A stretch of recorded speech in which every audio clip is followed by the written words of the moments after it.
Hey everyone, Mr. Sujano here today to talk to you about the absolute best way to emulate retro video game systems. If you have an Android device, you are in luck. I believe it's the easiest, the most versatile, and the best way to emulate. So if you have an iPhone, you're completely out of luck. I have no idea how to get emulators working on it. You can, but I think it involves jailbreaking. But I'm not an iPhone user, so sorry. But if you have an Android, if you have a cell phone, if you have a tablet, if you have a TV box, might as well stay tuned. I believe this is the best way. It's so much fun. You can play emulators, on the train, on a bus, waiting in an airport, waiting at the doctor's office, really wherever you are. And it doesn't require much effort at all. Most of the emulators are available right on the Play Store. They require very little configuration to get working. Some of them, like for example the SNES ones, don't even really require any configuration. They just work, and it works well. It works easier than getting them to work on the PC. So if you have an Android device, if it's a little older, you can still emulate on it as well. You might just need to turn on frame skipping on some of the more advanced emulators, but generally as a whole, they work right out of the box. And also, you probably don't even need a Bluetooth controller if you're just using NES or Game Boy games, ones with, just 2 buttons, or even like old Atari games or whatever. Those are generally fine without a Bluetooth controller. But as soon as you get into the more advanced control settings, so for example, like a Super Nintendo, PlayStation 1, PSP, Dreamcast, N64, if you're using those emulators, you might want to invest in a Bluetooth controller. And I say this because they're super easy, they're not very expensive. All you have to do is pair it. The games usually recognize it, or the emulators, apologies, usually recognize it. And on top of that, if you're worried about battery life, these phones can usually go longer than, a Nintendo DS or a PSP, because all you need is an external battery pack. So you just hook this up via micro USB to your phone, and you're good to go. You can game for hours. So I've gamed before on a plane, on an 8-hour plane, and I probably gamed for about 6 hours of it and still had 100% full battery because I was just using an external battery to power my phone. Super easy, super great, super convenient. So let's get started, and I'll walk you through my favorite emulator apps. Alright everyone, here is my desktop view. So this is, well, actually before I get started, I would like to mention that these apps will work differently on your phone, depending what brand you have. For example, if you've got an LG or an HTC or an older Galaxy or a newer Galaxy or a tablet, there are all different processors in there, different RAM, all that stuff. So try what works for you, and if one app doesn't work, just try another one and see what works best. But these work from a reference point on a Galaxy S5 very well. So this is the NES emulator that I like to use. It is nostalgia.nes. It works very well, and it works easy right out of the box. You just install it and you're usually good to go. This one's free. My Old Boy is very good for a Game Boy Color. It's $5.12. There is a free version, but the free version has ads. And generally, my rule of thumb is if I like the emulator and I'm going to be using it quite a bit, I'll buy it. That avoids having the ads, and it also supports the developers. I mean, the developers work pretty hard on these to get them working. They continually update them to get bugs fixed, and on top of that, it's their time. They don't have to do it, and I really like to support them. I'm a big advocate for retro gaming, and this is a great way to help out. And it's a win-win. You get to enjoy the emulator ad-free. So this is My Old Boy. It works very good for Game Boy and Game Boy Color games. My Boy, made by the same guys, I believe, is a Game Boy Advanced emulator.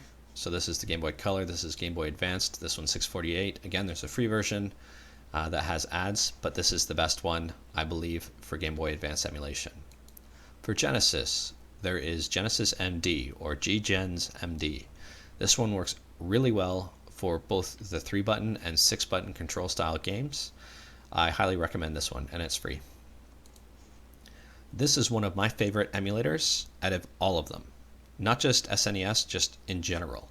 It's John SNES. This emulator works extremely well. It's $2.99, it's very inexpensive, and this guy works hard to make it work well with all phones. SNES 9X EX Plus I found has a bit of input lag, but the John SNES, silly name, John SNES, but this one works extremely well. I really like it. Ppp Psp Gold.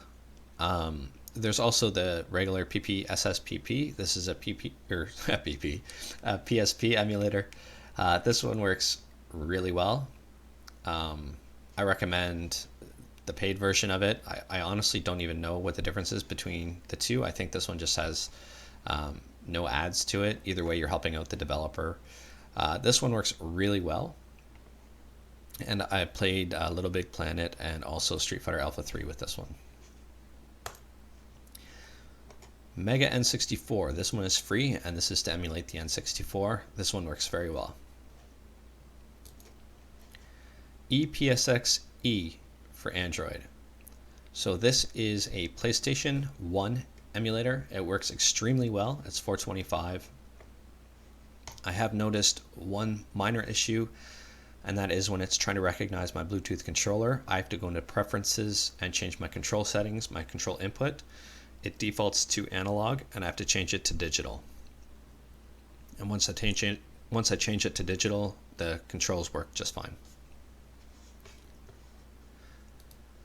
Raycast or Recast or however you want to say it.